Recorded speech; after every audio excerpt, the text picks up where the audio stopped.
hablar de lo mismo, pero ahí ya están las calificaciones de la primera entrega.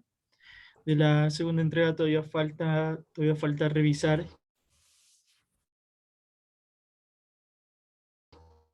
detenida y minuciosamente, así como lo estoy haciendo.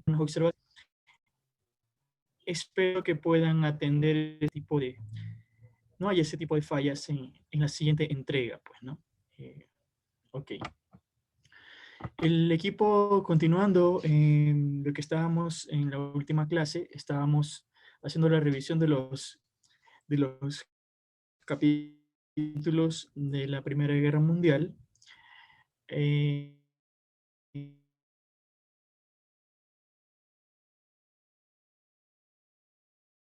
ya habíamos visto, para hacer un resumen rápido, ¿no? El capítulo 1 trataba del motivo, ¿no? Cómo Europa se puso en guerra por este juego de alianzas, este nacionalismo, ¿no? Estos grupos que querían ser independientes, etcétera, etcétera, ¿no? El segundo capítulo trataba sobre cómo era Alemania y cómo al interior del país, ¿no? Cómo era la personalidad del Kaiser, cómo era también, cómo se desarrolló la guerra en el frente occidental, ¿no? Cómo el pueblo también se convierte en víctima de la guerra. El capítulo número 3, Guerra Global,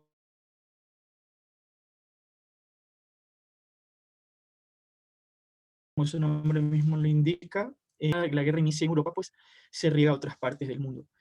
Y cómo fueron estos diversos escenarios, ¿no? En África, en el Lejano Oriente, en los océanos, etcétera, etcétera. El cuarto capítulo, en el nombre de Dios, trata sobre cómo el imperio turco ingresa a la guerra, ¿no? Y cómo se cometen estas atrocidades frente a inocentes, como ocurrió con el pueblo armenio, ¿no? Y cómo las potencias occidentales creyeron que iban a derrotar al imperio turco de forma fácil y rápida, y no fue así. Este, el capítulo número 5, Alianza Mortal, trata sobre cómo se trataban, ¿no? A Alemania y Austria-Hungría, ¿no? Aparentemente eran aliados, pero por detrás era una alianza hipócrita, ¿no? También vimos como las dificultades que tuvo el Imperio Austrohúngaro en la guerra, ¿no? Al ser una nación con muchas lenguas, muchas nacionalidades, siempre tuvieron problemas. Estaban desde el inicio estaban condenados a perder la guerra. El capítulo 6, Fin del asedio, trata sobre las nuevas armas que se inventaron para tratar de romper las trincheras, ¿no? Tratar de lograr vencer al enemigo, ¿no? Vemos el lanzallamas, los tanques de guerra, ametralladoras, etcétera, etcétera. ¿Ya?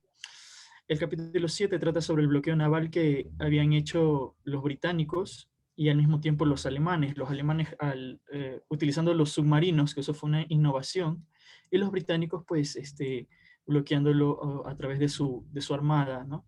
Y después va a ser el choque, ¿no? Entre estas dos armadas, pero aunque vence a Alemania, nunca, no logra romper el bloqueo naval, ¿no? El capítulo 8 trata sobre las revoluciones que ocurrieron al interior de los países y que estaban en guerra, ¿no? La revolución en Rusia, el amotinamiento del ejército francés, el- el- la revuelta árabe en contra de los turcos, etcétera, etcétera. Y el capítulo 9 sobre la última ofensiva de Alemania fue el último intento por parte de los alemanes en tratar de ganar la guerra antes de que lleguen las tropas americanas, ¿no?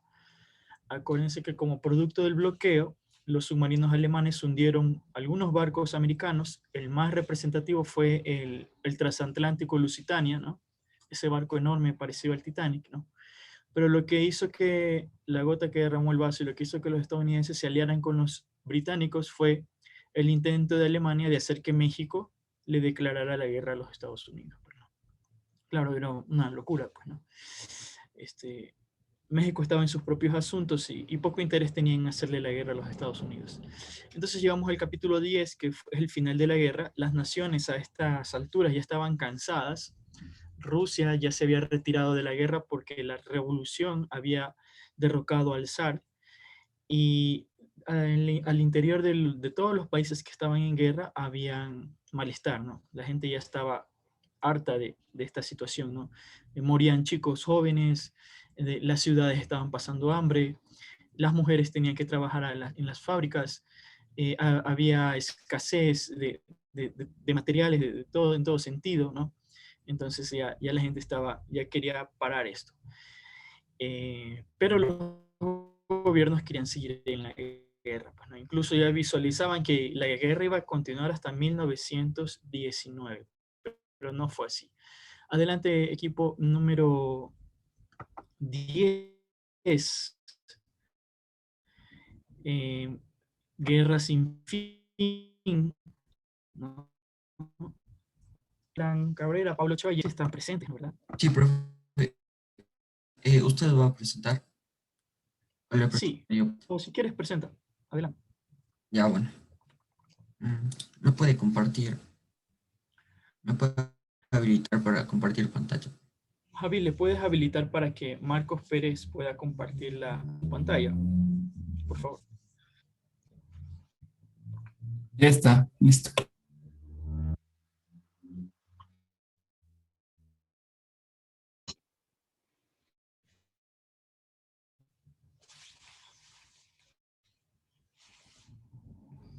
Ya puedes compartir.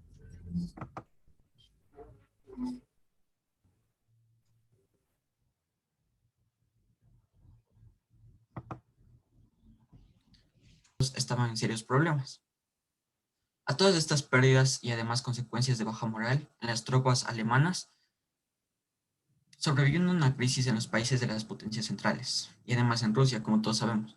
Soldados austrohúngaros desertaron, el pueblo alemán necesitaba un respiro, por lo que Alemania empezó a buscar soluciones, necesitaba ya un acuerdo de paz, lo que terminaría en un tratado que se impuso a Alemania. Todos conocemos el Tratado de Versalles, más adelante lo explicaremos, provocando serios problemas económicos en este país, cambiando completamente el mapa político de Europa en los siguientes años. Subtema 1. Antecedentes del fin de la guerra. Bueno, hay que tener en cuenta que en 1917 ocurrió la Revolución Rusa. Entonces, los alemanes tenían solo un frente en donde llevar la mayoría de sus tropas, el frente occidental, y querían hacerlo antes de que Estados Unidos mandara más tropas hacia Francia. Bueno, después de esta ofensiva, los aliados idearon una contraofensiva llamada por el este de Amiens, llamada la Batalla de Amiens. Aquí podemos ver el mapa. Dice, los aliados invadieron una línea de 18 kilómetros por el este de Amiens. El asalto fue de 100.000 hombres canadienses y australianos, 400 tanques, 1.900 aviones, 2.000 camiones y 3 divisiones de caballería. Bueno, aquí en los testimonios podemos ver a un teniente general Monash, comandante de los cuerpos australianos. 100.000 hombres de infantería esperaban inexorablemente, serios en silencio, comprobando que la bayoneta esté firmemente sujeta. El oficial de sección cuenta los últimos segundos. Ya después, unos días después del 11 de agosto, capitán Gordon Hassel. La velocidad era sensacional. A los pocos minutos los unos huían de nuestros tanques e infantería. Todos nuestros tanques ocupaban nuevas posiciones de avanzados. Era algo glorioso participar en un ataque avanzado. Bueno, Esa palabra que dices, los unos, ¿no? sí, los unos, así se les llamaba a los alemanes, a los de esa raza, por así decirlo. Claro, era una forma despectiva. Acuérdense que los hunos había sido una de las tribus germánicas que ocasionaron la caída del Imperio Romano. Entonces era una forma despectiva de decir los hunos, ¿no? Estos salvajes, estos bárbaros, ¿no? Este, continúa, continúa. Bueno, pues ese día, el 8 de agosto, el día de la invasión, Ludendorff, el Kaiser, declaró el día más oscuro del ejército de Alemania. Además de esto, hay que sumar que todas sus tropas estaban cansadas ya por 4 años de batallas y en cambio los aliados tenían el apoyo de estadounidenses. De hecho, aquí podemos ver, Alemania perdió la batalla tecnológica, de fábrica, de recursos humanos y de mando. Mientras que Alemania inventó como 20 ataques, los aliados más de 4.000. Los recursos humanos también porque los aliados, bueno, en específico Estados Unidos apoyaba mensualmente a los aliados con 250.000 tropas. Y además, todos peleaban unidos bajo el mando de Ferdinand Foch. Ya, entonces, otra causa fue que los generales de Ludendorff se sentían frustrados porque Ludendorff no ideaba planes para una contraofensiva. Entonces, estaban ya perdiendo la cabeza, temían por su salud mental. Aquí podemos ver un testimonio, General von Kohl. Ha habido una crisis esta mañana, nos ha dejado con los nervios crispados. Ludendorff es un manojo de nervios, busca un chivo expiatorio en cualquier parte. Bueno, pues en Austria-Hungría posteriormente desertaron también 300.000 hombres. El Imperio Otomano ya empezaba a caer con las invasiones de los aliados. Ya después de 600 años de historia, bueno, se veía su fin. Y también que por el sur los aliados lograron cruzar Bulgaria, teniendo paso libre a Austria-Hungría. Aquí podemos ver otro testimonio de un soldado de Bulgaria hacia el príncipe Boris, que era el príncipe de Bulgaria en ese tiempo. Dice: estamos desnudos, descalzos y hambrientos. Una mochila vacía no define una guerra. Entonces, finalmente, Alemania necesitaba ya un respiro. Entonces, más adelante, en 1918, dieron un armisticio.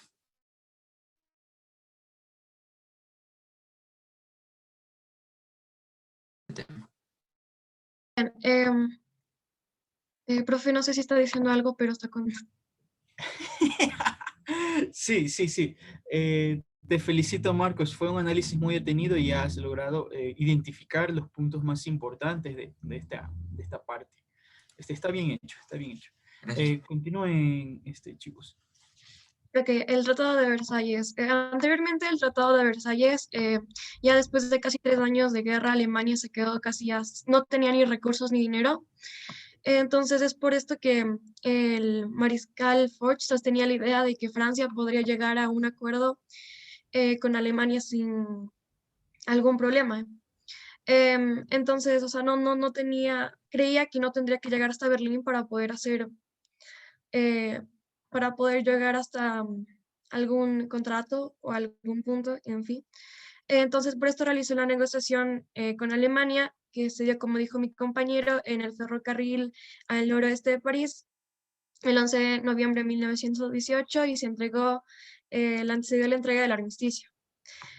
Posteriormente se llegó a firmar el contrato de paz de Versalles en el Palacio de Versalles, en donde este contrato decía que Tratado, para poder, tratado, para poder tratar con Alemania, para poder llegar a una paz, entonces este contrato de paz decía que Alemania tratado. tenía que...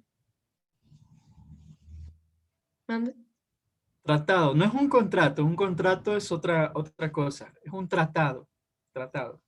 Perdón, un tratado de paz. Bueno, entonces este tratado tendría las condiciones que era que Alemania tendría que reducir su flota, tendría que evacuar a Bélgica y Francia, tendría que pagar una compensación por los daños causados de la guerra y también aceptar la culpabilidad de la guerra. En Bien, otras palabras, como tú lo dijiste textualmente, a Alemania se le declara como que la culpable y la responsable de todo esto, de toda esta matanza, ¿no? exacto. Bien, aquí tenemos dos imágenes, que sería una de donde se realizó la entrega del armisticio, que serían las vías del tren, Un vagón de y tren se firmó el armisticio, ¿no? Hay bien, dos documentos, ¿no? Uno es el armisticio. El armisticio es como que un alto al fuego. Eso es un armisticio, ¿no? El cese de hostilidades. Mientras que el Tratado de Paz de Versalles, ese viene a ser otro documento en donde ya se pone a final en la guerra. ¿Ya? Y ese armisticio se firmó ahí donde ustedes ven, donde ha puesto Julia la imagen, en el vagón de un tren. ¿Ya? Ahí. Adelante, adelante. bien. Y la otra imagen es del político Matthias Erzberg, que fue uno de los políticos que al ver los términos que tenía este tratado, no le convenía en un futuro mucho a Alemania. No, en este tratado básicamente Alemania quedaba endeudada, ¿no? Tenía que pagar a los aliados toda la plata que se gastó en la guerra. El imperio alemán dejaba de existir.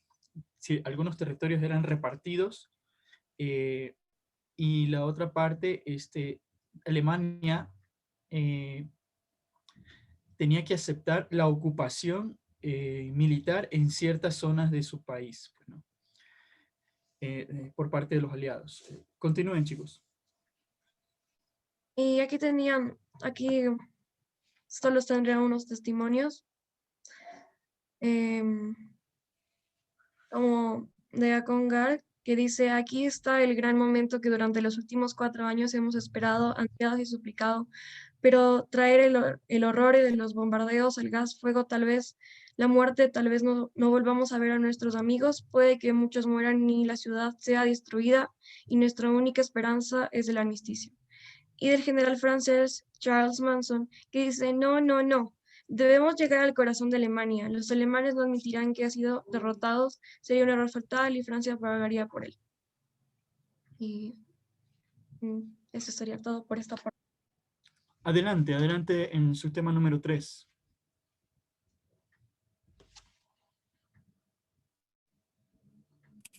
Ya, la Revolución Alemana.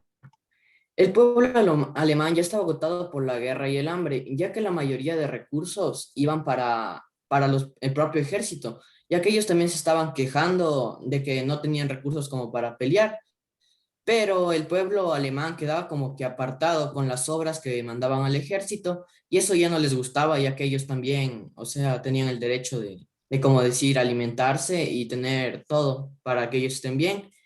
Ellos querían que ya llegara la democracia y destituir al Kaiser, pero el mismo ejército fue el que aportó bastante para que este lo hiciera, ya que en las protestas, como podíamos ver en una imagen que dice Alemania protestando, el Kaiser ordenó matar a toda la gente que estaba ahí, pero ¿Quién era el Kaiser? los generales se negaron a hacer esto. Ellos dijeron que el ejército volverá a casa en orden bajo el mando de sus generales, pero Alan, no bajo el mando de su majestad. El ejército ya no lo apoyo, majestad. Ellos decidieron no matar a las personas que estaban protestando, y eso hizo que el Kaiser renunciara, como decir. Ahí una podemos pregunta, ver una imagen de los alemanes celebrando el posible fin de la guerra y la destitución del Kaiser. Alan. ¿Quién era el Kaiser? El Kaiser, el nombre O sea, no, o sea, ¿qué era? O sea, era como el comandante de todo el ejército.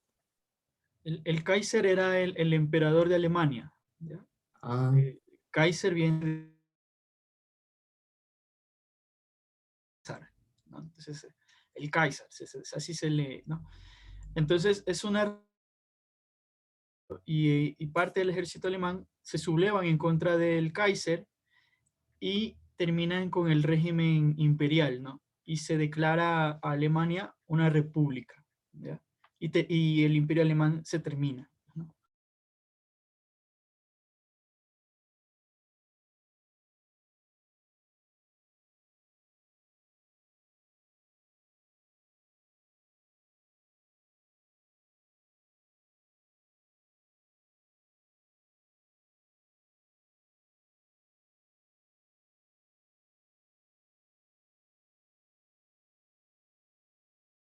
podíamos oír a los hombres gritar a 1000 metros por delante, llorando de alegría. Los franceses detrás de nuestra procesión estaban bailando y mostrando botellas de vino. Eso era ya que al momento de acabar la guerra, todos los pueblos, como decir, se unieron y estaban ahí festejando el fin de una guerra que tanto había durado. Gracias, Alan, gracias. Continúen. Bueno, a mí me toca el mapa político después de la guerra.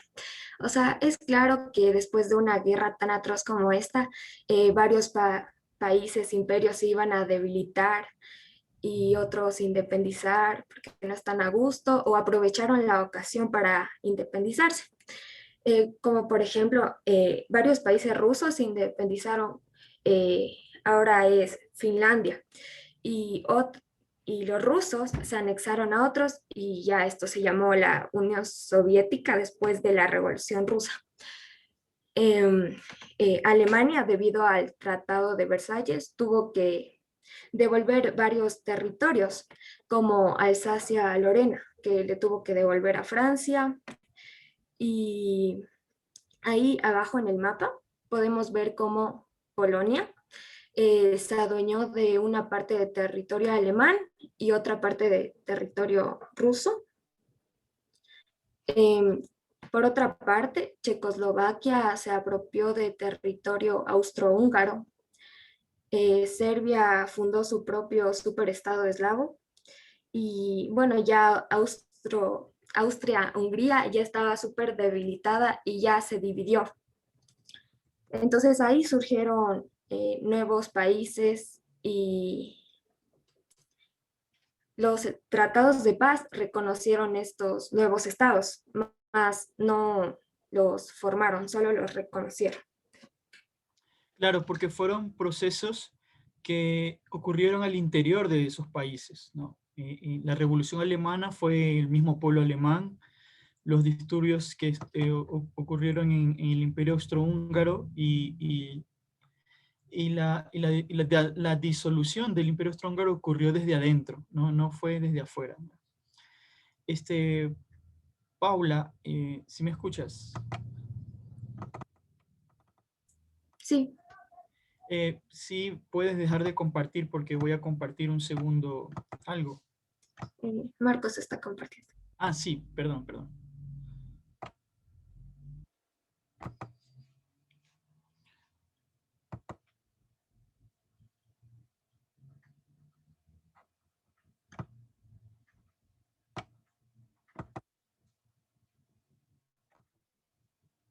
Gracias, Marcos. Solo para visualizar, ¿no? Y tengan una...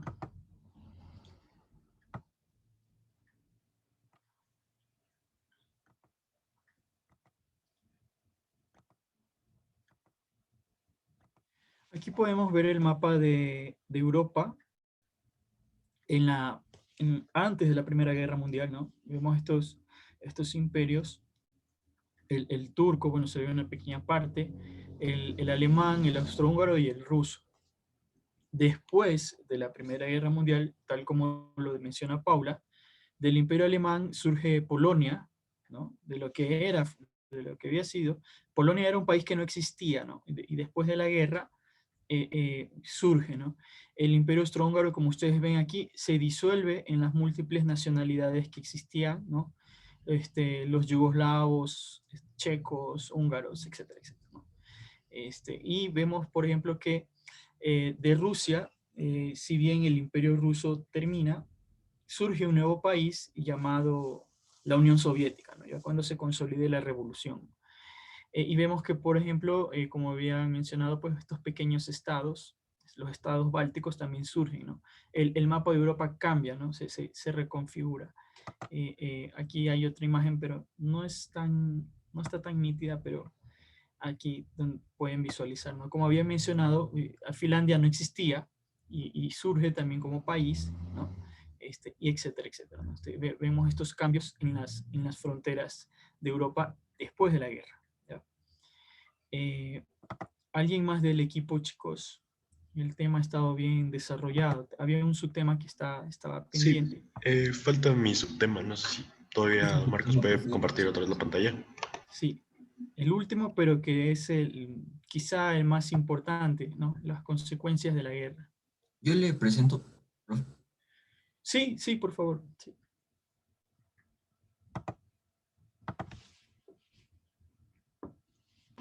Bueno, las consecuencias después de la guerra. Como dijo, sí es uno de los temas un poco importantes, ya que aquí se trataron, a fines de la guerra existieron múltiples consecuencias, tanto humanas como sociales. Un gran ejemplo de las pérdidas que tuvo la gente fueron las esposas de los guerreros que fueron a la guerra, que después de que ellos fallecieran, sus esposas no tenían ningún sustento económico. Sería una consecuencia social, que la mujer en esos tiempos no tenía estudios, no, era desvalorizada, básicamente no era tomada en cuenta y tenía que salir adelante, sacar a su familia. Bueno, por otro lado también los que regresaban a la guerra, los que regresaban de la guerra a sus casas terminaban con traumas, demencia, depresión, y había muchos había muchos otros factores que influían, ya que después de la guerra terminaban impactados por ver amigos caer, por estar en la guerra en sí, por haber matado a una persona, a otro ser humano, estar con la adrenalina de estar en la guerra y con la gran posibilidad de haber muerto. Entonces muchas de esas personas también al regresar de la guerra tuvieron problemas con el alcoholismo, las drogas y son llamados héroes de guerra, ya que aunque estos héroes de guerra llegaron a veces a sus casas sin una pierna, heridos, con muchas cicatrices y muchos traumas psicológicos en sí. Bueno, aquí están dos imágenes que pueden ver sobre la guerra y sobre un cementerio ruso, el cual, bueno, fallecieron muchos rusos, muchos soldados rusos. Y bueno, aquí dice efectos de la guerra. Un soldado, Franklin Adrian, fue uno de los sobrevivientes de la Primera Guerra Mundial, que nos da a conocer algunos hechos de los soldados que sufrieron traumas psicológicos y la mayoría terminó sin alguna extremidad del cuerpo o cicatriz. Franklin Adrian fue un soldado de infantería que, bueno, data un poco sobre sus compañeros, cómo los vio morir y todo lo que pasó todo lo que pasó durante la guerra y cómo es que logró salir adelante después de eso, con muchos psicólogos y muchas medicinas que lo ayudaban a calmar. El cementerio de la guerra rusa. Bueno, este cementerio es respecto a los soldados que fallecieron a causa de la guerra y que muchas de las familias de los fallecidos, luego de que sus hombres fallecieran, se quedaron sin sustento económico, como había mencionado antes. Y aquí están algunos de los testimonios. Uno de los más importantes sería que Darío John Juft, oficial británico, dijo que tanto heroísmo y ahora tanta gloria abrumadora. Cualquier cosa después de esto solo puede ser el anticlímax. Fue una frase muy conmovedora de John Glove. Otro testimonio sería Siegfried Sasson, que dijo: muchedumbre de cadáveres, liberados del dolor del infierno. Es decir, que todos los que fallecieron en ese infierno, o como lo dice ahí, ya están liberados, ya están en paz, ya están descansando. Entonces es una frase que también conmueve mucho y que creo que llega, en especial a los que sobrevivieron de la Primera Guerra Mundial, creo que les llegó mucho esa frase. Y listo. Gracias, Emilio. ¿Algo más? Frente a lo que había dicho Emilio y para cerrar ya esta parte, ¿no? No es que hay los que quedaron vivos y los que quedaron muertos. Hay gente que queda, diría yo, como un estado intermedio, ¿no? Quedan heridos, quedan mutilados o quedan con secuelas mentales. Y vamos a ver un pequeño corto, a ver si me dejan compartir otra vez. Yo le dejo compartir. Un pequeño corto para que el resto de sus compañeros vea algo, un fragmento de del documental que ustedes vieron, pues, ¿no?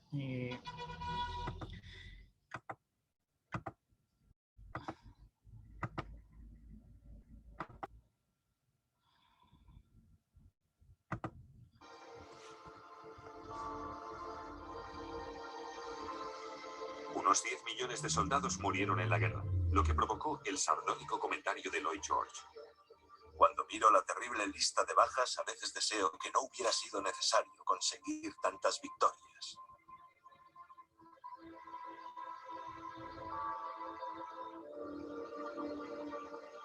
Las alineadas cruces sanean las muertes. Con frecuencia cubren fosas comunes, con hombres representados solo por la parte de ellos que se encontraron e identificaron. En Verdún, Francia, hay una enorme cámara llena de huesos. Algunos de los millones declarados como desaparecidos en la guerra. El lugar y las circunstancias de su muerte desconocidos. Nadie sabe cuántos civiles murieron. Mujeres, niños y ancianos atrapados en la catástrofe del Frente Oriental. En la huida de la nación serbia en 1915. En las masacres de Armenia. En la Francia ocupada y también en Bélgica. Luego, en 1918, hubo una epidemia de gripe que mató a 20 millones de soldados y civiles en todo el mundo.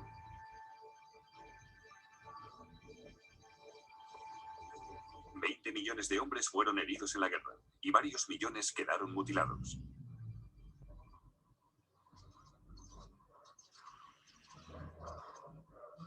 Los franceses denominaban a una clase de ellos los gueules cassées, las caras rotas.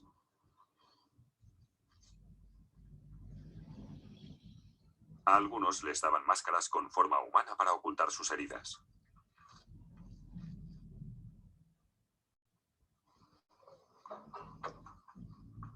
Nuevas caras, nuevas piernas, nuevos brazos.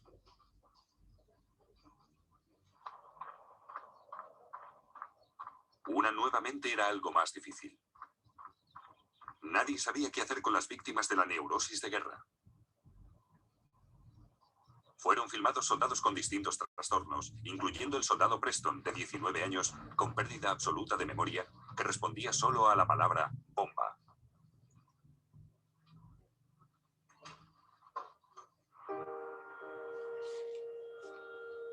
En las décadas siguientes, el sufrimiento, la muerte y el sentimiento de futilidad, temas centrales en la poesía de guerra, llegaron a dominar nuestra percepción.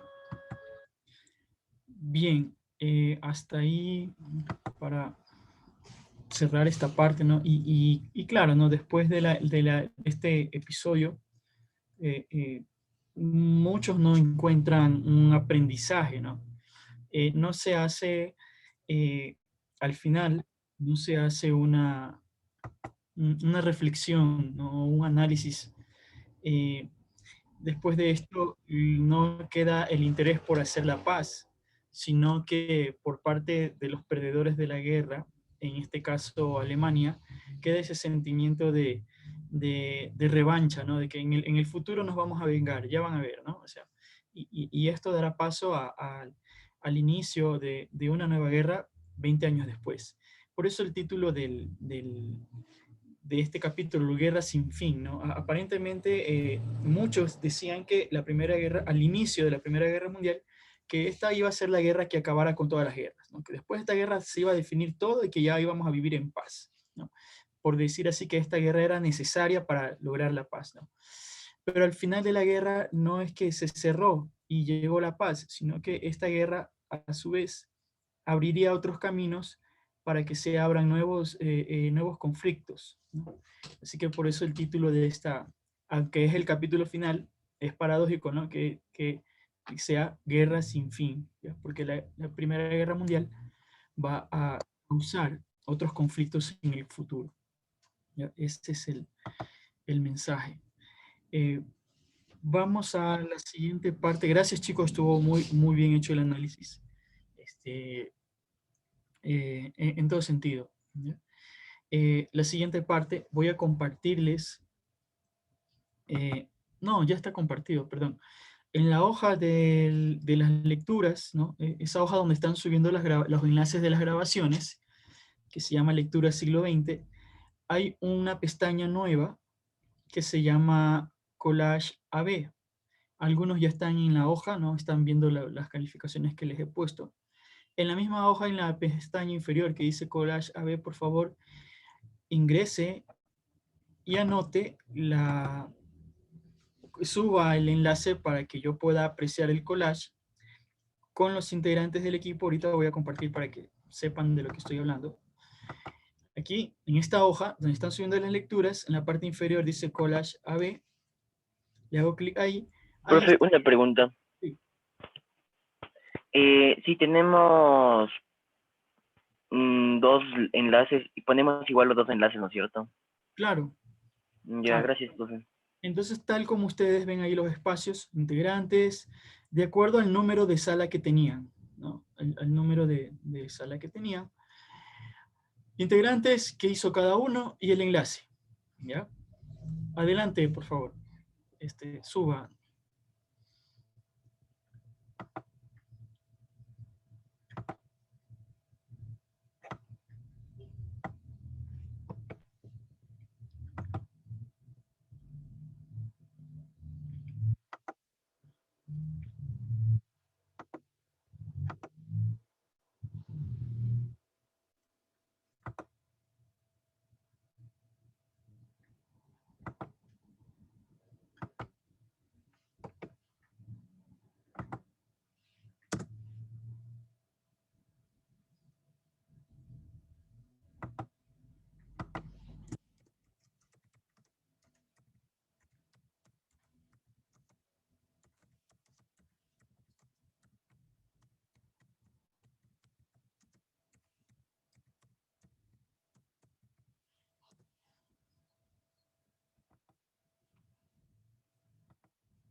Bien, correcto. Estoy viendo que ya están subiendo los equipos 3, 4, 6, 7, 8, 9. ¿Ya? El equipo 10 y el equipo 5.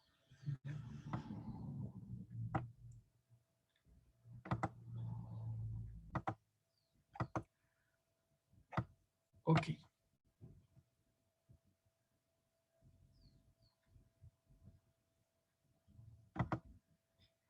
Mientras están subiendo, en el chat les acabo de compartir el enlace de la encíclica del Papa Rerum Novarum. Ya voy a dar una explicación breve sobre eso. Y también voy a compartir el enlace de un Jamboard para la actividad de este momento.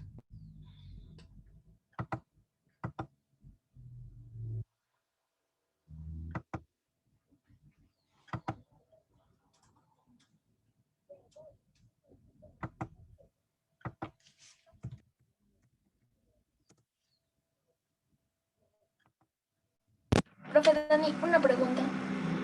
Adelante. En el collage de España había que dividir 1936, 1937 o era un solo collage. No, era en uno solo que resuma todo. Allá. Sí. Sí. Y si en un collage hicimos dos integrantes, no importa porque no había suficientes collages para hacer todos.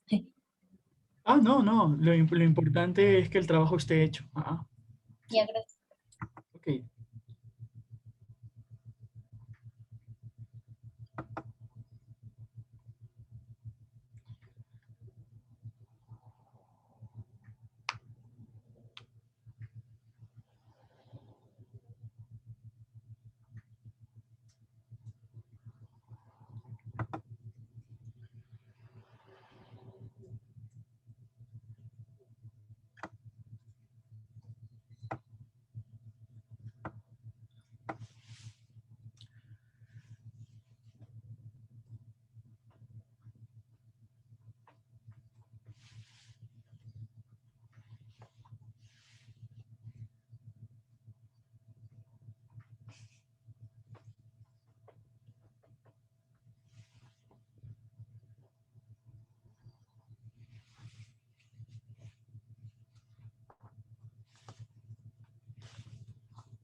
Ya tenemos a todos los equipos, solo falta el equipo número 1, chicos, los estamos esperando.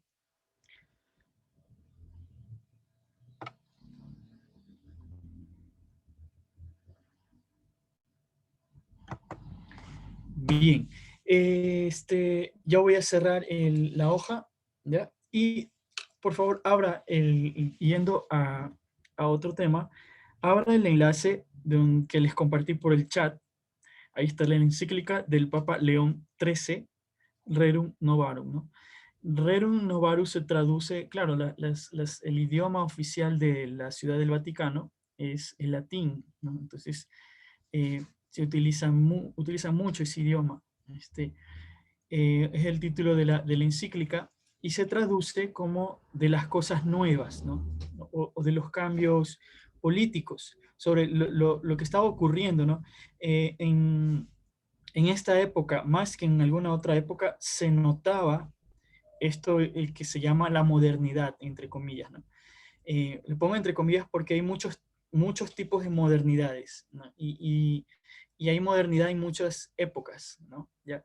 Pero precisamente a fines del siglo XIX, inicio del siglo XX, es donde más se nota la tecnología, ¿no? Ese salto, ¿no? De gente que antes iba en burro o en caballo, ya de un momento a otro usaba vehículos, ¿no? No como ahora, ¿no? Ahorita podemos decir sí que el internet, que las redes sociales, que no sé qué cosa. Sí, pero desde hace ya 20 años hay internet y seguimos en lo mismo. O sea, yo desde que estaba en el colegio ya había internet. Yo cogía y navegaba y ya. Sí se ha avanzado, pero se ha avanzado así, ¿no? Mientras que el avance de fines del siglo XIX y inicio del siglo XX fue así, fue como trepar un acantilado. Se notaba en todo sentido, ¿no? En el uso de la electricidad. O sea, antes, ¿no? Unos años antes prendías una velita o un candil, y después simplemente prendías el foco de la luz. Entonces se notaba el cambio. Estos cambios, ¿no?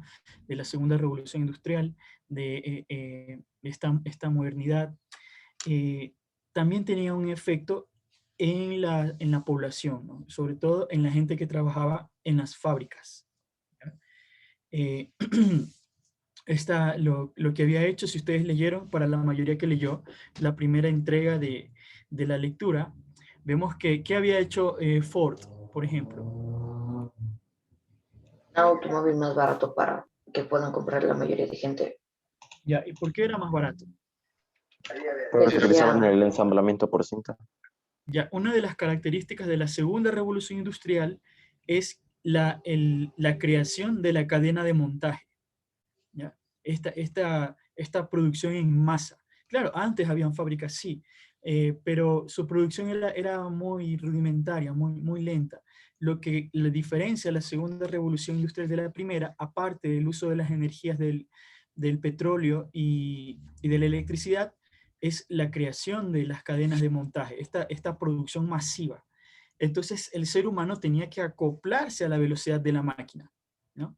Y en ese acoplamiento del hombre a la máquina habría mucho descontento y muchos problemas, ¿no?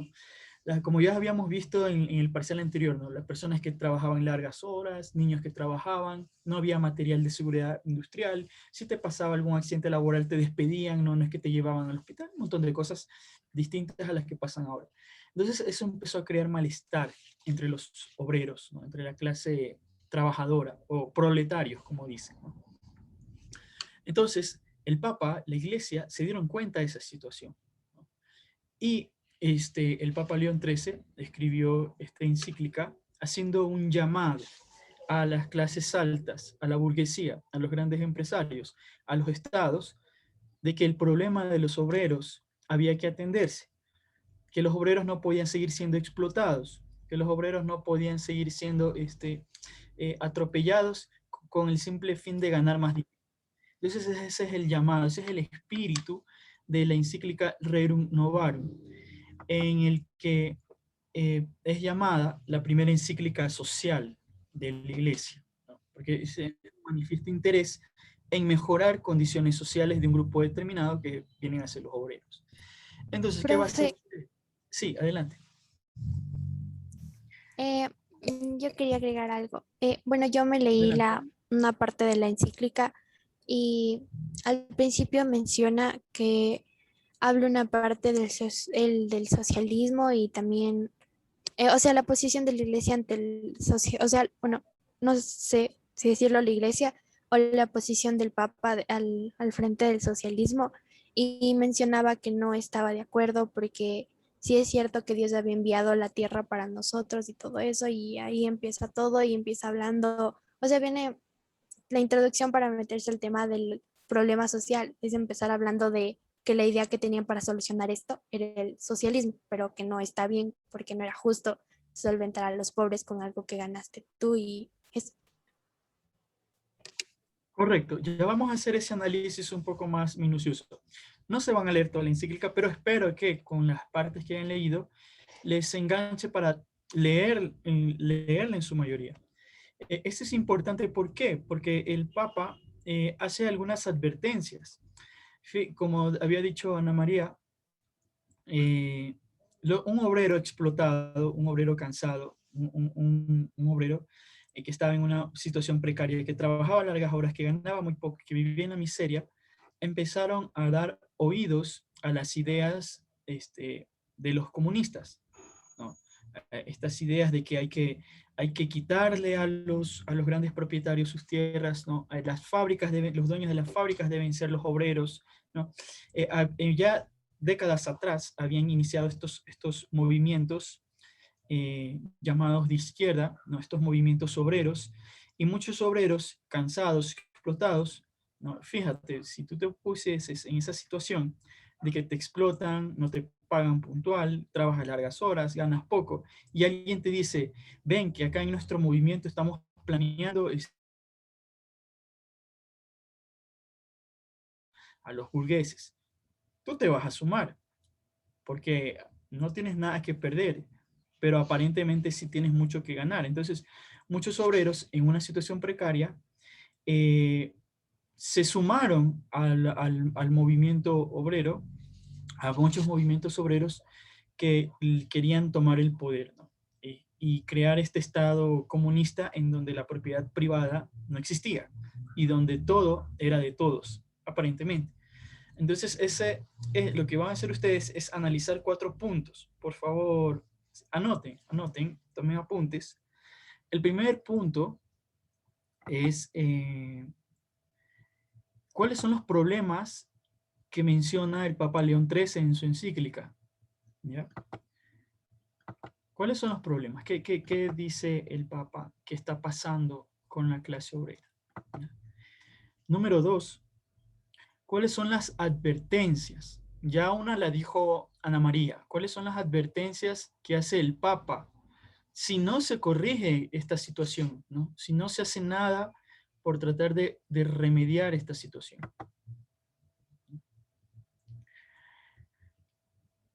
La parte número 3. ¿Qué soluciones propone el Papa en su encíclica para solventar o subsanar el problema que tienen los obreros? ¿Ya? ¿Cuáles son las soluciones que propone? Y número 4, ¿cuál es el papel o la posición de la Iglesia frente a esta situación?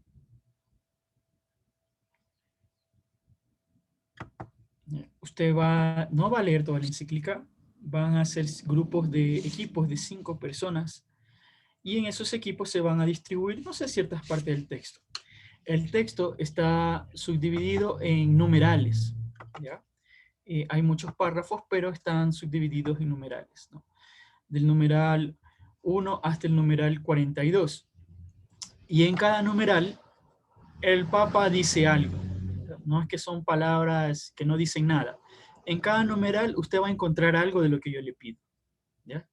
Es sumamente elocuente la encíclica, ¿ya? No es que leí bastante, ya yo voy leyendo 4 párrafos y no encuentro nada. No, en cada párrafo es inevitable que usted encuentre uno de los puntos que yo estoy mencionando que debe encontrar, ¿ya? Yo les voy a compartir ahorita, ya tienen el enlace del documento, les voy a compartir. Estos son los puntos que les mencioné. ¿Cuáles son los problemas? Número 1, ¿cuáles son los problemas que denuncia el Papa en su encíclica? Número 2, ¿cuáles son las advertencias que hace el Papa si no se atienden las demandas de los obreros? ¿Ya? Número 3, ¿qué soluciones propone la Iglesia para tratar de subsanar este problema que tienen los obreros? Y finalmente, ¿cuál es el papel de la Iglesia? Entonces usted va a tomar nota, ¿no, verdad?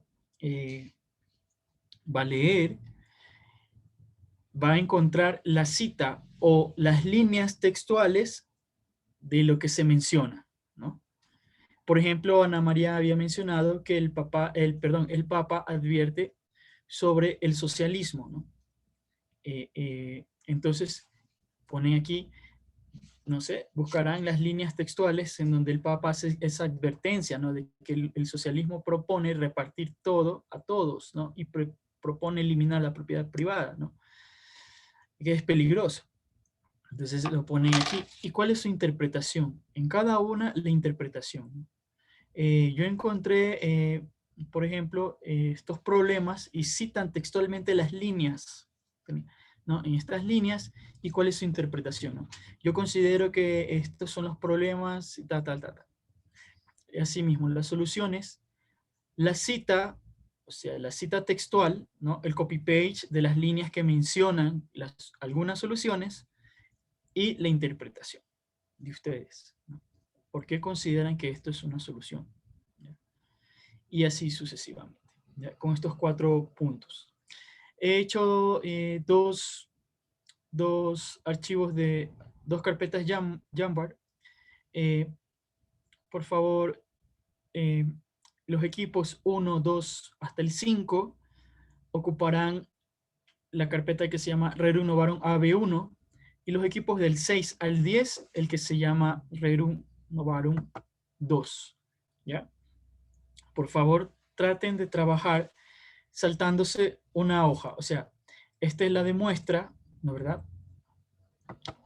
Aquí trabaja el equipo 6, se salta una hoja y en la siguiente el equipo 7. Puede ser que a cada equipo les falte espacio. Por eso les digo que trabajen saltándose una hoja, ¿ya? Para que si algún equipo no le alcance, trabajen en la hoja siguiente, ¿ya? Preguntas, comentarios hasta aquí. Profe, nosotros los grupos los elegimos nosotros. Pues claro que no. Los va a elegir la computadora, ¿ya? Entonces, voy a hacer el sorteo, y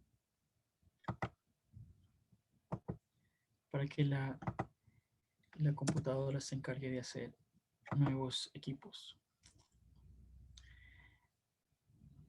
Pregunta, Patricio.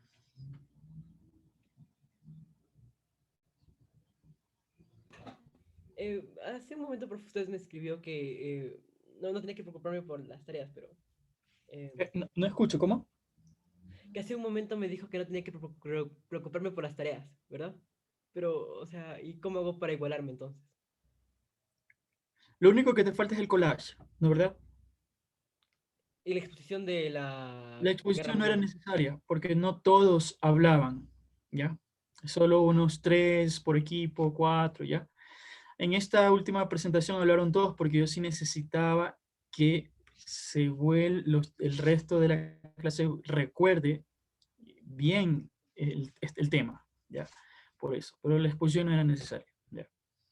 Así que tranquilo en ese sentido. Javi, ¿me podrías ayudar haciendo los equipos? Ah, una cosa, antes de eso porque a mí no me permite, voy a compartir los enlaces de la Sí. Dani, perdona, 10 grupos igual. Sí, 10 grupos. Ajá.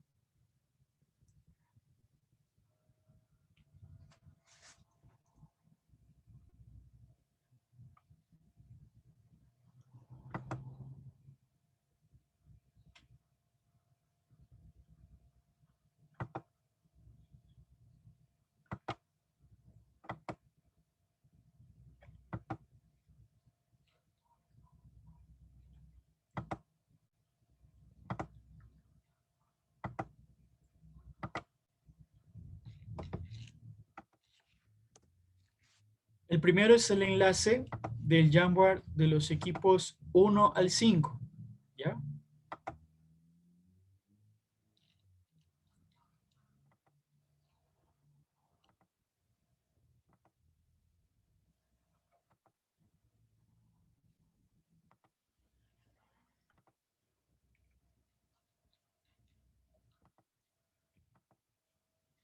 Y el segundo para los equipos 6 al 10.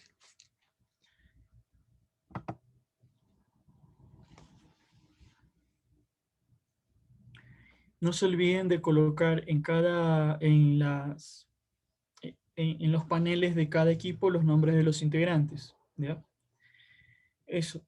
Tendrán desde las 8:40, espero tengan unos 20 minutos para encontrar alguna parte, ¿ya? Puedan formar un todo coherente y unos 20 minutos más para que esas ideas en las que ustedes han tomado apuntes en su cuaderno puedan ser pasadas al Jamboard, ¿ya? Eso, chicos, preguntas, comentarios hasta aquí. Bueno, si no hay ninguna, gracias, chicos. Javi, puedes proceder a realizar los equipos y nos veremos a las 9:20, ¿ya? Desde las 8:40 hasta las 9 para leer y desde las 9 hasta las 9:20 para armar el Jamboard. Eso.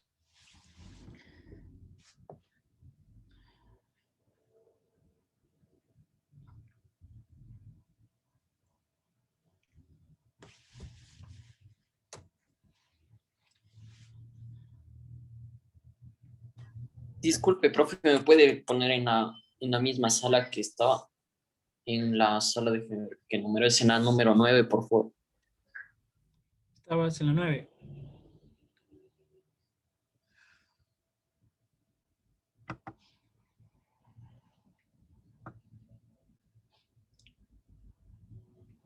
Profe, ¿me puede poner en la sala 9? Sí, pero tú estabas en la sala 6.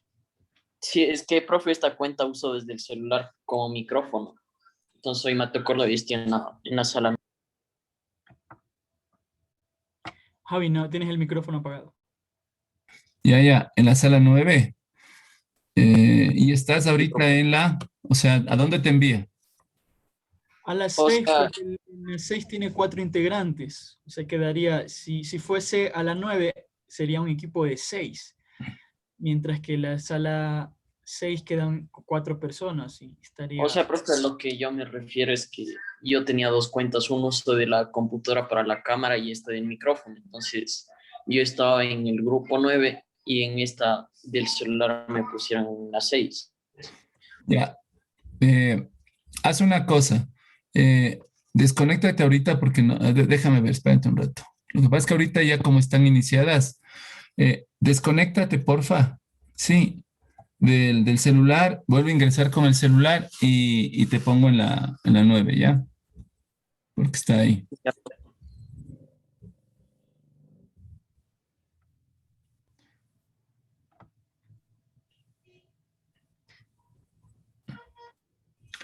Que vuelva a ingresar.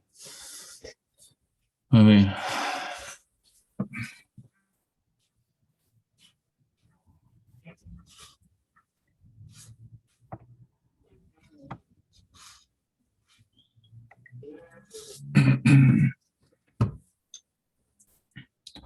Bueno, voy a dejar de... A las 6 me han escrito, en base a la encíclica, hacer el análisis en esos pequeños aspectos que les mencioné, ¿no? Se puede hablar mucho sobre esto, pero el tiempo aquí en televisión es un poco corto. Y la idea es de que tengan una noción general de cuál era el mensaje que quería transmitir el Papa frente a qué problema, ¿no? Y cuáles eran las soluciones que planteaba. Y también cuáles eran los peligros que podían ocurrir si no se atendían esos problemas, ¿no? Que no era un invento, era una realidad. ¿Ya? No sé quién desea comenzar con la parte de problemas. Vamos a hacer un pequeño conversatorio. Cualquiera al azar me puede mencionar tanto del AB1 o del grupo del AB2. Me puede decir. Y me dice si es del AB1 o del AB2 y también me dice en qué pantalla se encuentra lo que escribió. Vamos con los problemas primero, ¿ya? Adelante, chicos.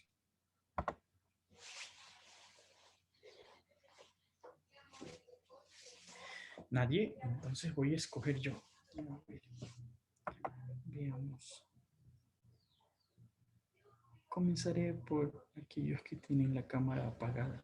A ver. Veamos. Ahí todo el mundo me prendiendo la cámara, ¿no? Ay, Dios.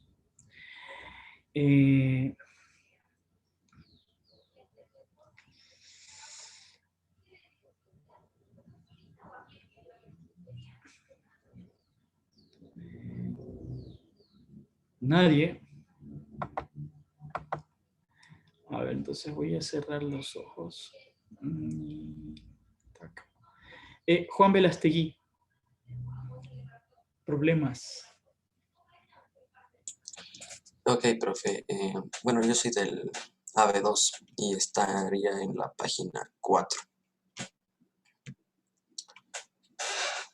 Entonces, bueno, hablando de los problemas que se explican en esta encíclica Rerum Novarum, encontramos que la mayoría de los problemas que se hablan aquí son de defensa de la propiedad hacia los obreros, ya que en ese tiempo, pues, como usted mismo había dicho antes, no se les prestaba mucha atención a este tipo de problemas, sobre todo no habían, por decirlo así, seguros, también había problemática social e irrespeto hacia los obreros y sus derechos. No se respetaban mucho, de igual manera, como usted dijo antes, si es que sufrían accidentes laborales, como que no los tomaban en cuenta, más bien los despedían.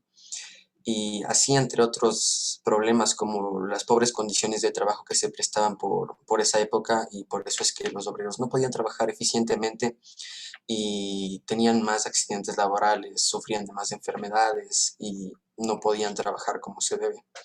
En cuanto a las citas, yo he puesto las 4 que a mí más me han parecido que hablan específicamente de estos problemas, como por ejemplo en el punto 11 de la encíclica, que dice: por lo tanto, cuando se plantea el problema de mejorar la condición de las clases inferiores, se ha de tener como fundamental el principio que la propiedad privada ha de conservarse inviolable, sentido lo cual explicaremos dónde debe buscarse el remedio que conviene.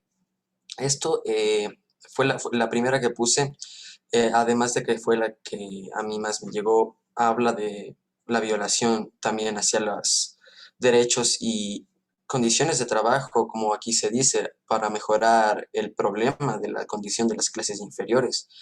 También el sentido de lo que tiene que buscarse la solución. De eso ya se podrá hablar más adelante en el aspecto de las soluciones. Otra cita que está relacionada con esto de la violencia es la que he puesto, la última, la 33. Bueno, en el punto 33, que explica que la violencia de las revoluciones civiles ha dividido a las naciones en 2 clases de ciudadanos, abriendo un inmenso abismo entre una y otra. A mi parecer, esto explica que hay como una brecha entre las clases sociales de esa época. Y como ya expliqué antes, se violaban muchos derechos de los trabajadores y sus condiciones de trabajo eran realmente muy, muy lamentables, eran deplorables. Y al final, mi punto de vista sería que León, que fue el que escribió esta encíclica, León XIII, fue claro y no dejó ni un solo problema afuera de esta encíclica, y todos los textos que están aquí en esta encíclica que hablan de todos estos problemas que hemos visto son directos, hablan en concreto de lo que pasaba ahí y bueno, posteriormente se dan las soluciones que él propone, las advertencias que pasaría si no se cumplen esas soluciones y todavía muchos más al final, cómo es el papel de la iglesia, que eso ya se puede explicar más adelante.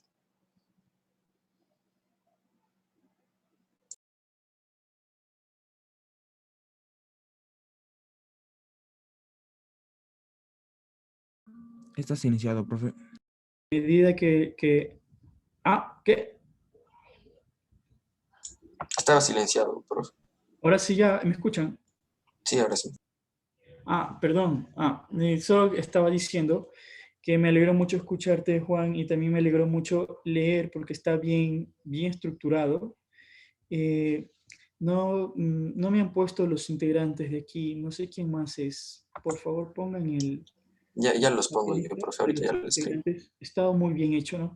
Y como dice este papel de aquí, León XIII fue claro, o sea, el lenguaje utilizado en la encíclica, como en muchas otras, es tan sencillo, no se necesita ser un gran experto para entender lo que es el mensaje, ¿no? Que la física, la metafísica y la recontrafísica, no, o sea, la mejor manera de transmitir un mensaje es con un lenguaje claro y sencillo en el que todos pueden entender, ¿no? Mucha gente cree que mientras habla así con un lenguaje elaborado, ¿no? Que es que la filosofía inversa de la raíz cuadrada, de la hipotenusa, de la radioactividad, y hablan así, y yo digo, ¿qué rayos están hablando?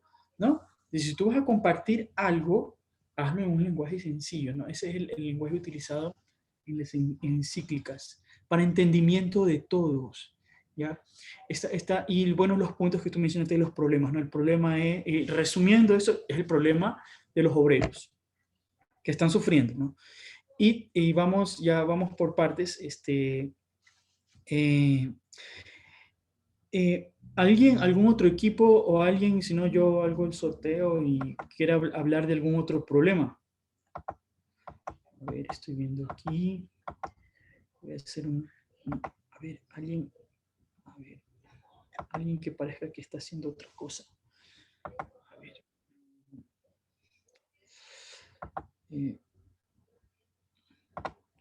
Ismael Pacheco. Sí, profe. ¿Puedes ayudarnos con algún otro problema que haya encontrado tu equipo o algunos otros problemas que haya encontrado tu equipo? Bueno, ya. Sí, mi grupo está en la del AB1, ¿ya? Y en la diapositiva 6. Ok. Adelante. Bien. Bien, ahí dice que el mayor de los problemas que se daba era la explotación hacia los obreros, porque justamente no tenían buena paga o buena remuneración ante las personas ricas o de alta sociedad que justamente los explotaban, porque las condiciones en las que tenían que trabajar no eran las mejores o las más adecuadas, incluso algunos trabajos podían ser riesgosos, lo cual irrumpía sus derechos y que tampoco se estaban cumpliendo. Por eso los problemas sociales o económicos de los justamente obreros o trabajadores llegaron a un punto en donde casi estaban haciendo un trabajo que no les representaba y que no tenía una buena recompensa o una buena paga justamente. Y una de las citas justamente dice, librar a los pobres obreros de la crueldad de los ambiciosos, justamente de los empresarios o de los ricos, que abusan de las personas sin moderación como si fueran cosas para su medro personal. Ajá, fue textual, no han escrito la cita y súper clara, ¿no? Librar a los pobres obreros de la crueldad de los ambiciosos, ¿no?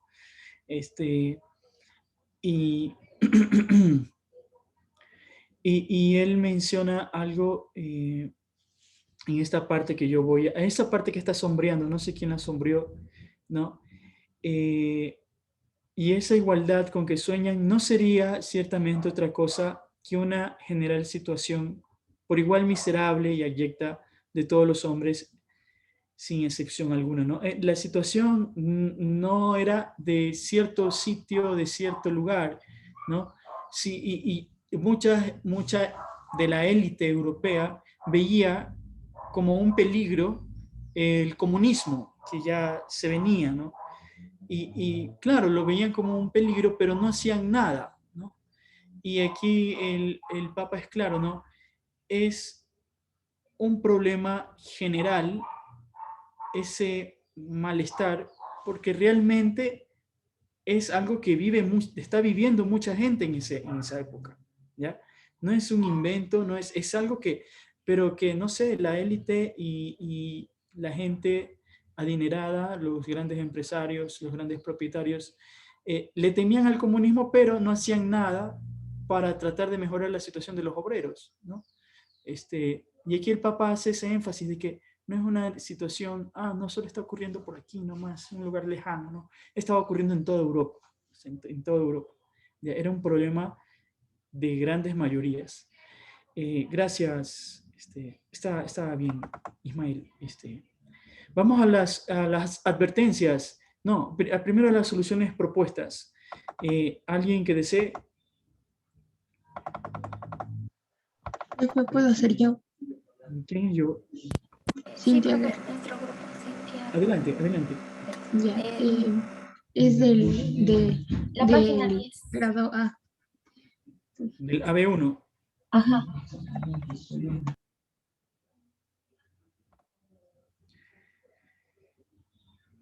Soluciones. Sí, profe. Adelante. Ya. El padre, una de las citas de él es: han de entrar cuidadosamente los ricos, perjudicar en lo más mínimo los intereses de los proletariados y con violencias, ni con engaños, ni con artificios unitarios. Esto quiere decir que él propone que se deje de ser injusto y que las personas de clase alta dejen de perjudicar a los demás solo por su clase social o por ellos adquirir más riqueza. Claro, ¿no? Y el Papa es claro en eso, ¿no? Evitar, les dice a los grandes propietarios, ¿no? Evitar perjudicar los intereses de los propietarios, ¿no?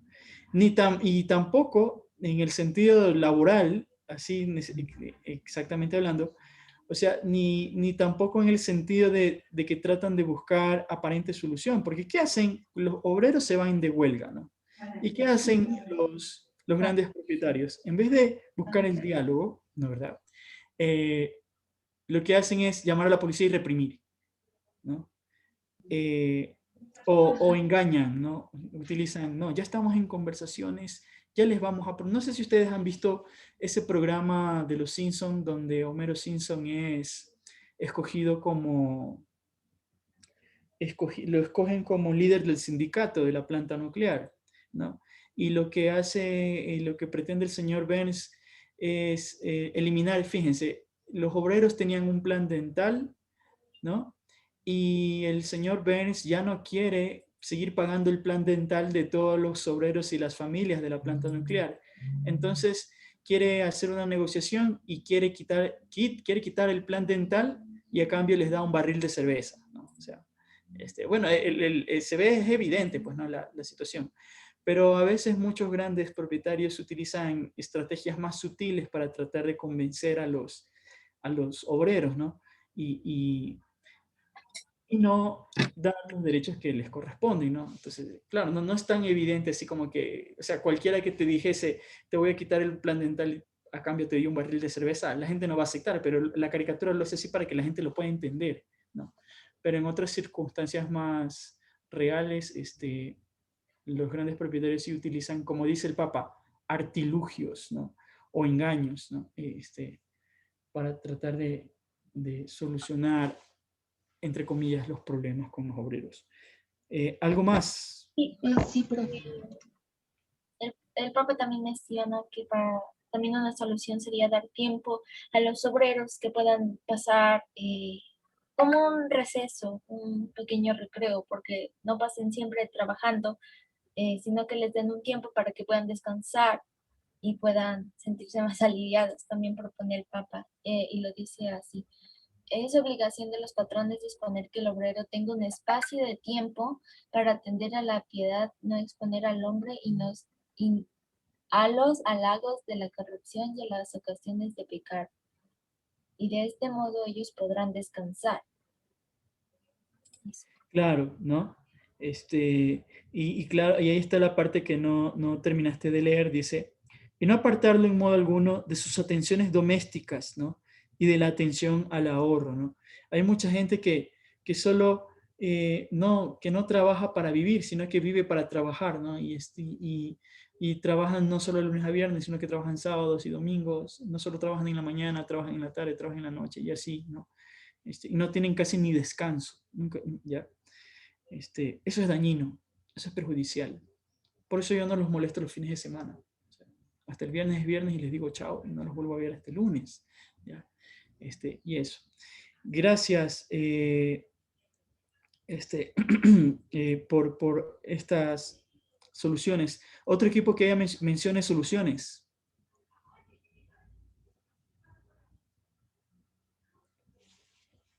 Entonces, a ver.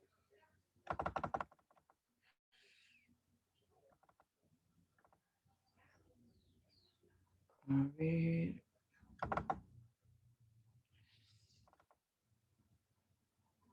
Samantha Moyano. Soluciones. ¿Sí me escucha? Sí, fuerte y claro. Ya.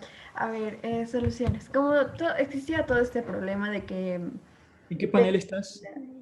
Perdón. ¿En qué panel estás? Estoy en el AB2, en el 4 con el grupo de Juan y Seguí. En el C4. Ya, ok. Ya. ¿Sigo diciendo? Sí. Ya. A ver, entonces ya soluciones como los obreros eran terriblemente explotados por las personas que tenían más dineros solo para beneficios de los obreros. Ajá. Entonces, las soluciones, la que el Papa León XIII dijo, fue que dejaran de explotar a los mismos porque decían que, bueno, básicamente no iban a ser explotados. No debían ser explotados porque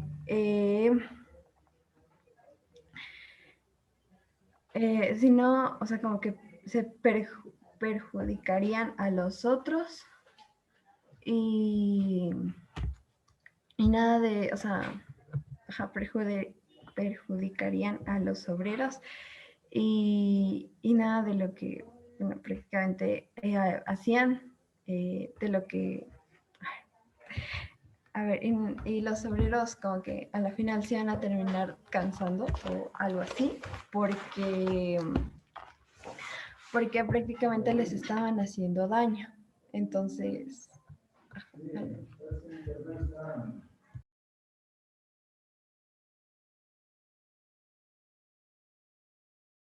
por ejemplo, tienes el numeral 15, ¿no? En el que textualmente dice, estos, los deberes de los ricos y patronos, no considerar a los obreros como esclavos, respetar en ellos como es justo la dignidad de la persona, sobre todo ennoblecida por lo que se llama el carácter cristiano, ¿no? Entonces, esa es una solución que plantea, no, más bien como solución es un llamado, porque es obvio, ¿no? Pero los grandes propietarios, los empresarios, los dueños de fábrica, se hacían oídos sordos ante el llamado, ¿no? Acá en el punto número 13, está bien claro, establezcase, por tanto, en primer lugar, que debe ser respetada la condición humana, que no se puede igualar en la sociedad civil lo alto con lo bajo. Y así vemos algunos de estos aspectos. ¿Qué advertencia hizo el Papa si no se atendían las demandas justas de los obreros? ¿Cuál era el peligro que pudiese ocurrir si no se hacía nada por arreglar este problema? sí, pues ¿Algún sales equipo ahí que justo desee tenían. compartir? Puedo responderle esa parte. Sí. Ya, pues regresarle porque ahí tenía la cita donde decía eso. La siguiente, están las advertencias en la siguiente. Ya. Ya ahí dice que en el punto 5 dice que las personas, o sea, como que los obreros eran capaces de tomar lo que, o sea, lo que de alguna otra manera les beneficiaba para ellos mismos, o sea, que podían beneficiarles para un futuro. En la cita 5, la que está ahí. Entonces dice que, o sea, ellos como están en todo su derecho de ser respetados, ellos eran, o sea, ellos podían tomar o sea, lo que vean que hay, o sea, lo que les sirva para que ellos puedan vivir en el presente y en un futuro, porque también tenían que verse en un futuro, en el bienestar y no solo en el presente. Ok, hay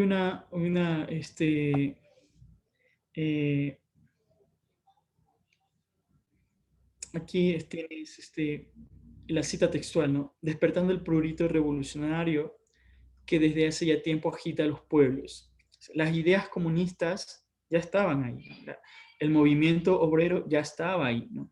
Incitando a los obreros, ¿no? Hay que rebelarse contra los dueños, ¿no? Hay que rebelarse contra los que más, hay que quitarle las propiedades a los que más tienen, ¿no? Creyendo que esa era la solución, ¿no? Era buscar una solución equivocada. Y el Papa advierte de eso, ¿no? Y claro, no tiene temor de que este cambio pase, no solo se quede en el ámbito político, sino que pase al económico, ¿ya? Y ahí hace un paneo de lo que el Papa, de lo que está sucediendo y lo que yo les dije al inicio, ¿no? El cambio, ¿no? Los adelantos en las industrias, ¿no? El cambio de la relación laboral, ¿no? El obrero tiene que adaptarse a la velocidad de la máquina, ¿no? Y lo menciona claramente ahí en la cita, ¿no? La acumulación de las riquezas en manos de unos pocos y la pobreza de la inmensa mayoría, ¿no? Y cuestiones así que nos permiten vislumbrar cómo era el panorama en ese entonces, ¿no? ¿Alguna otra advertencia de algún otro equipo?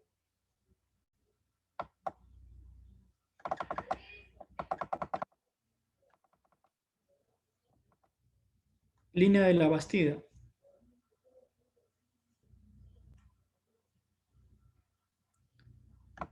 ¿Estás presente?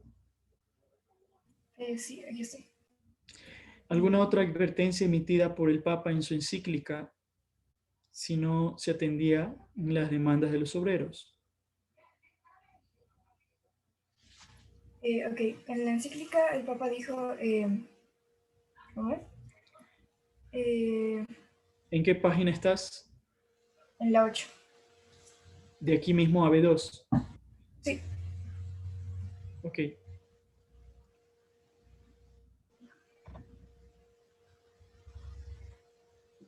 Ok. En la encíclica del Papa en algún momento advierte que si no se toma en cuenta la Iglesia no habrá nunca la solución. Decía que perdón. Decía que se sepa lo que se ha de creer, lo que se ha de esperar, lo que se ha de hacer para su salvación eterna. Y se ha de cuidar celosamente para de fortalecerlos contra los errores de ciertas opiniones y contra las diversas corruptelas del vicio. Básicamente está advirtiendo que si no se toma en cuenta lo que se cree y lo que se hace, eventualmente nos llevará a un final de no salvación, se podría decir.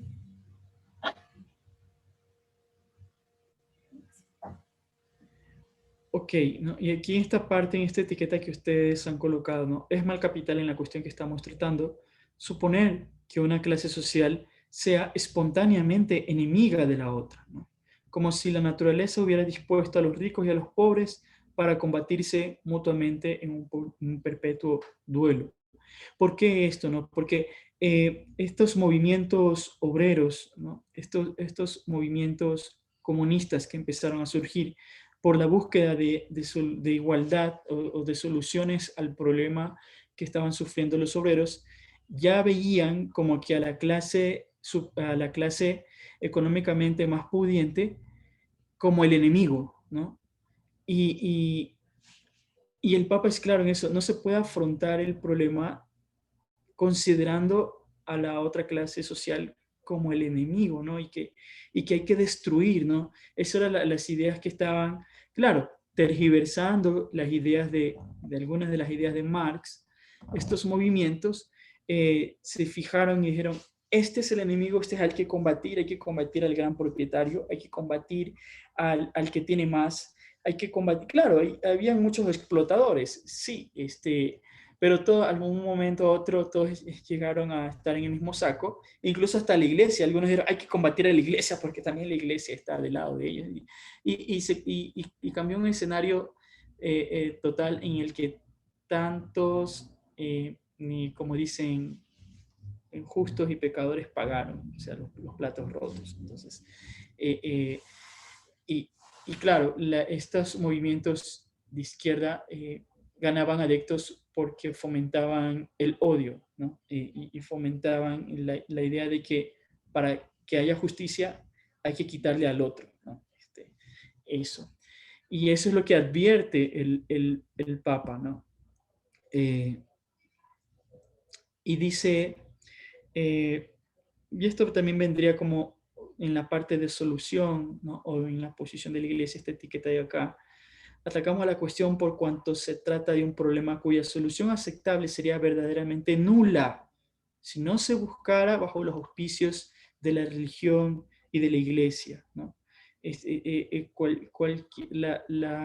La iglesia no se queda de brazos cruzados frente a esta situación, sino que alerta, ¿no? Esto está pasando, esto se puede hacer, ¿no? Nosotros podemos acompañar, ¿no? Si desean, pero no sé, pareciera que este llamado del Papa hubiese caído en saco roto, ¿no? como que no le hubieran parado bola. Y el no haber escuchado o el no haber prestado atención al llamado de esta encíclica permite comprender lo que sucedería más adelante, ¿no? Finalmente, ¿cuál es el papel de la iglesia? ¿Algún equipo?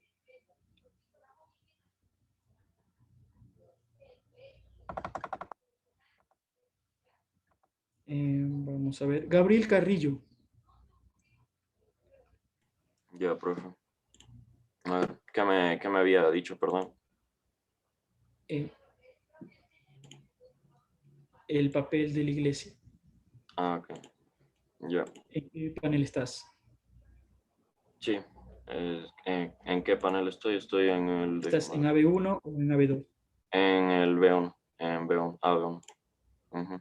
Estoy en la página 4 en AB1. Ya. Ujú. Ok. Adelante, Gabriel. Ya, a ver. Por ejemplo, está la iglesia con Cristo por maestro y guía, persigue una meta más alta, o sea, perceptuando algo más perfecto.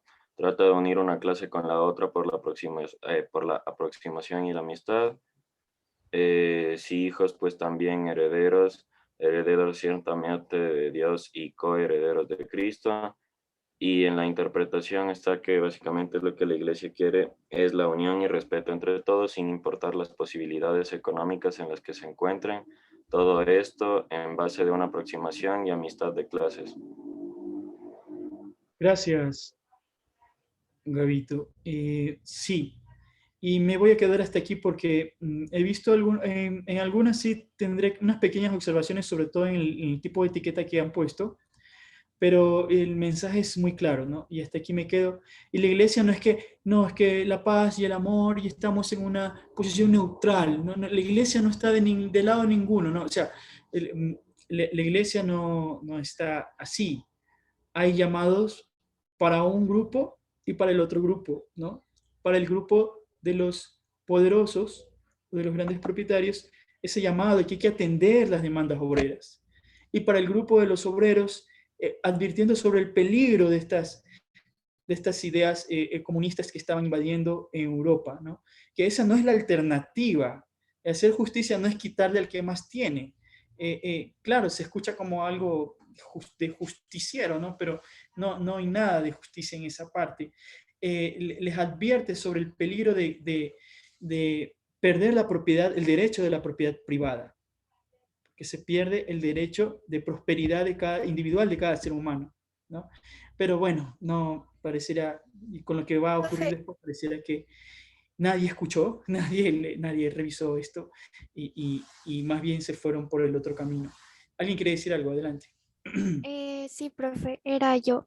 Aquí también el Papa advierte que realmente llegar a una solución no para beneficiar a todos no va a ser posible porque simplemente se va a hacer lo justo y lo que corresponde. Más sin embargo, también aclara que el socialismo ni todas las ideas de comunistas van a ser una solución porque van a repartir todo a partes iguales y el interés del obrero es muy diferente al de otro obrero que quiere trabajar por una casa, el otro que quiere trabajar por comida, entonces al uno solo le van a dar comida, pero no más, sin embargo, el otro no va a poder tener su casa y a futuro va a haber conflictos y va a haber guerras futuramente. También advierte eso.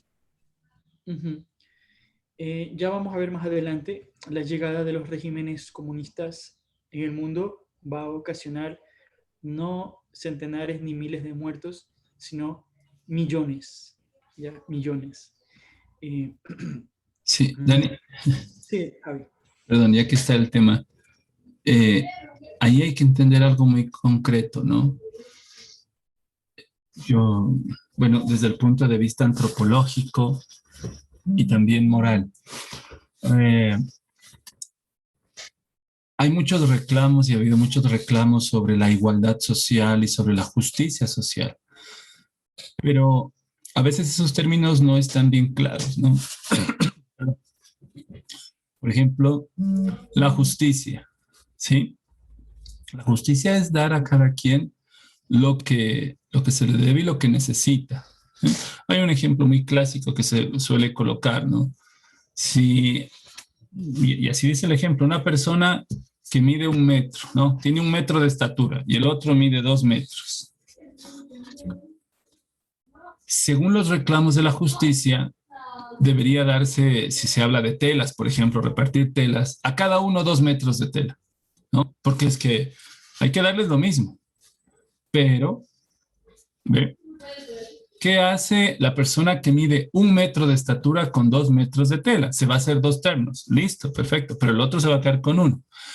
Entonces, en este ejemplo, la invitación es para que nos demos cuenta hacia dónde va el proceso, ¿no? La igualdad social, la igualdad incluso la que se habla ahora de género, ¿no? Eso es, genéticamente es imposible la igualdad, ni siquiera los mellizos idénticos son iguales, ¿no? Sin embargo, nos hemos saltado muchos procesos, ¿no? Y solo estamos haciendo mención a lo que los demás dicen o lo que se nos ocurre. Por eso hay que ir despacio en estas situaciones.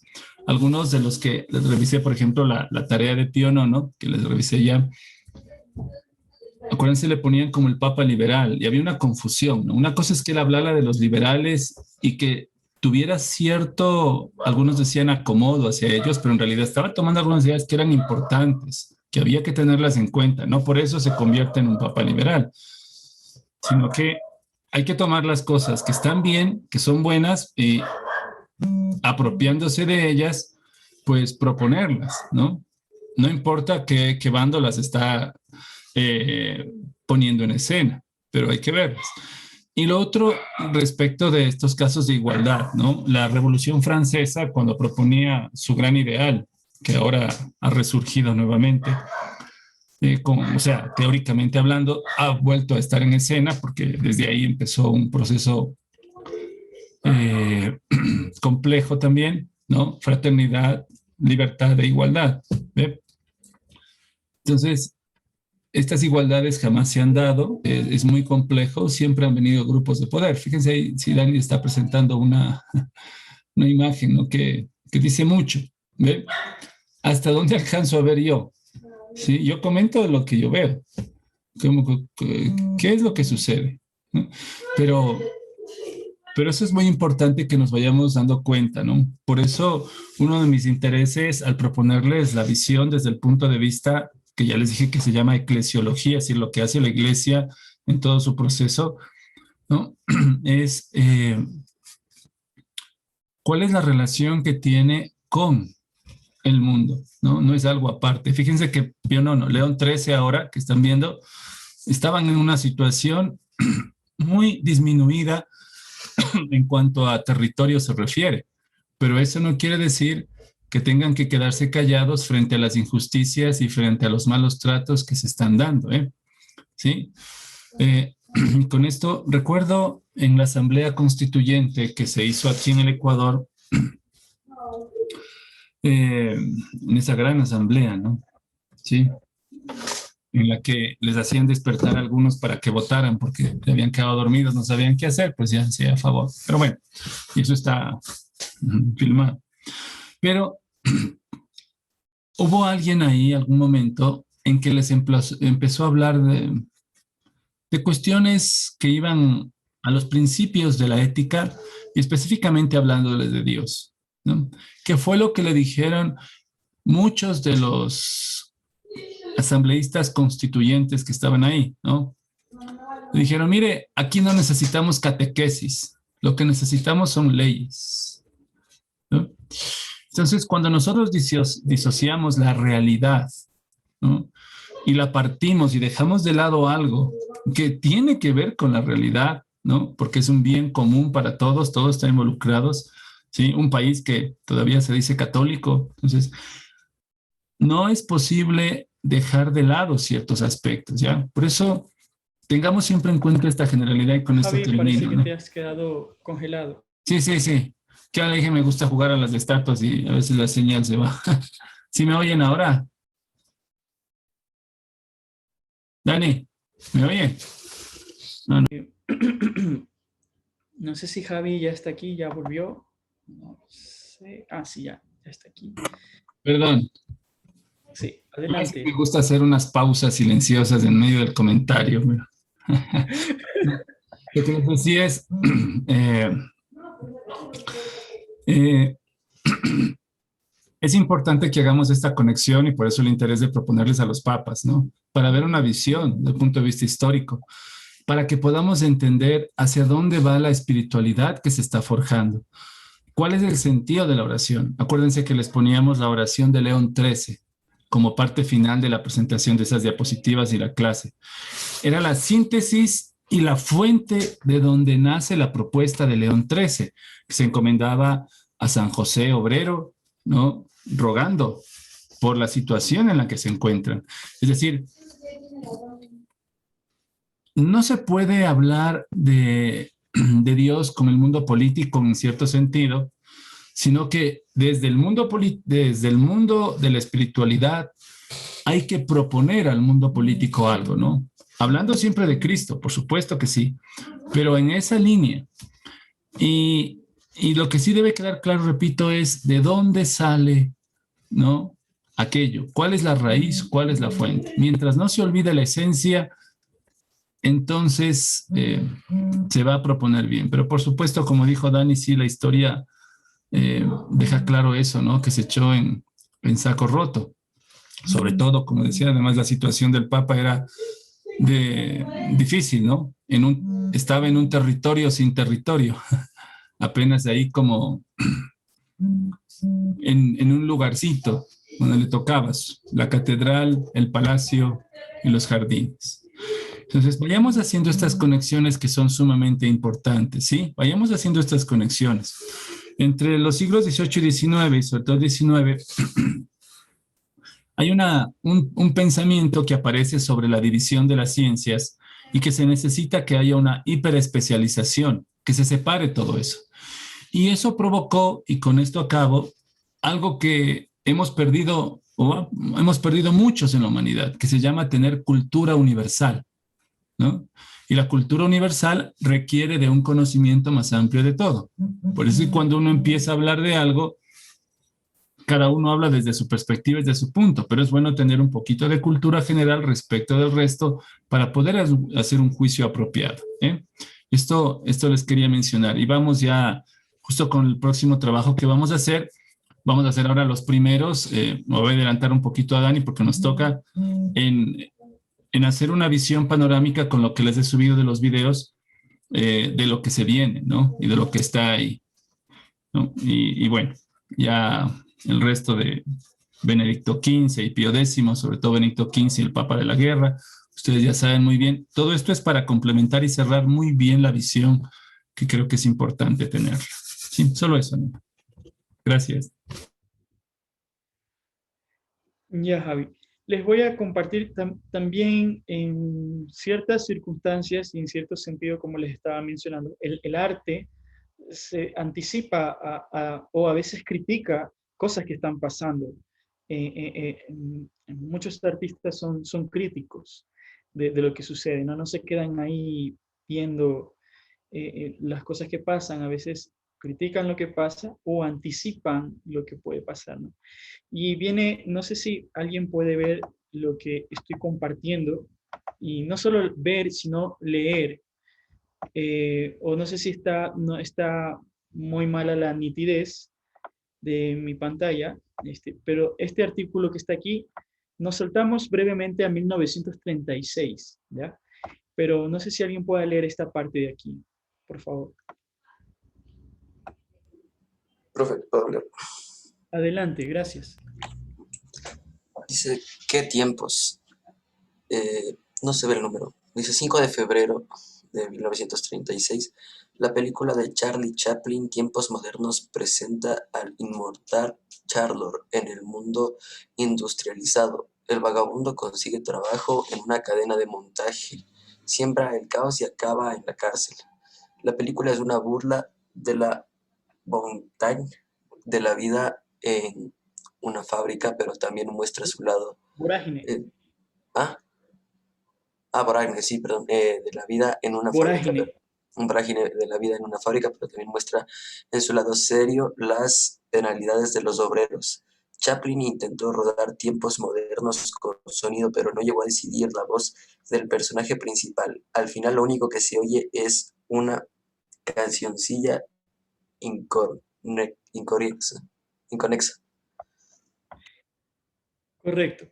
Ya ese empieza en los años 30 la transición entre el cine mudo y el cine sonoro, ¿no? Algunos ya habrán leído de esto porque ya les envié a leer, pero les voy a colocar, y como dice el texto, la película sirve, es una película de humor, ¿no? O sea, pero al mismo tiempo en ese espacio de humor se hace una crítica, ¿no? de las penalidades que sufrían los obreros. Y ya era 1936, ya habían pasado algunas décadas de la encíclica, ya había pasado ya 2 décadas, ya casi de la Revolución Rusa, ¿no? Y veamos un corto ya para terminar de esta película, Tiempos Modernos, ¿no? Ya para cerrar este espacio. A ver, les voy a compartir, perdón un segundo.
Bien, Tiempos Modernos de Charles Chaplin, ¿no? Charlotte. Ahí está en YouTube, si la pueden ver ahí. Pero el mensaje es así, claro, ¿no? Humorista, pero claro, cómo tratan de adaptar al obrero, ¿no? Al ambiente de la fábrica. Y el control es tal que hasta deben de controlar el tiempo del almuerzo, ¿no? Para que no se demore y controlar hasta cada bocado de comida que se manda a la boca. No sé si me pueden escuchar, confirmen. Sí, se lo escucho, profe. Ya, gracias, porque mi internet se puso full lento y eso es señal de que ya se acabó la clase. Entonces, chicos, eso de ahí, los collages estaré revisando a más a profundidad, algunos han estado bien hechos. Afortunadamente no había novedades al interior de los equipos. Parece que todo han hecho con normalidad y les deseo una linda mañana y que les vaya bien el resto del día. Chao. Hasta luego, profe, muchas gracias. Chao, profe, nos vemos. Hasta luego, profe. Hasta luego, profesor. Chao, profes, gracias. Hasta luego, profe. Gracias. Hasta luego.